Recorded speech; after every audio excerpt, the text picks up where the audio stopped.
काय घ्यायचा पत्ता? ज्या शेतकऱ्यांनी आपल्याला इथे बसवलाय त्यामुळे मग ते दादा म्हणतो तुझा आवडतोय, तू करेगा तेरा भला नाही करेगा तेरा भला. म्हणजे सांगायचा अर्थ असं फक्त शेतकऱ्यांना वाचवा म्हणून आम्ही विश्वास तुमच्यावर टाकलेला आहे.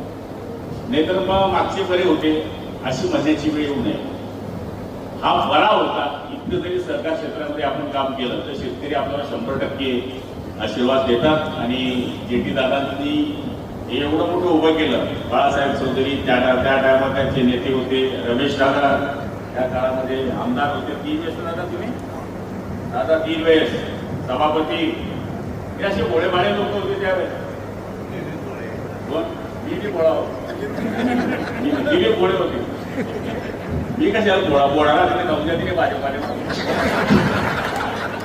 सांगायचा अर्थ असा आहे की याचं चालतं गिरीश भोगी त्याचं तुमच्यावर चालेल कार्यक्रम. तर सांगायचा अर्थ असा आहे की हे सर्वसाधारण त्या काळात काँग्रेसच्या काळात हे काम करणारे कार्यकर्ते होते.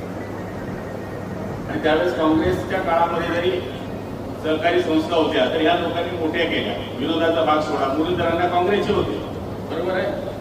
पण मग काय सांगायचे ते काँग्रेसच्या सभेत पुढचा आमदार कोण होईल? गुलाबराव पाटील होईल. का सांगायचे?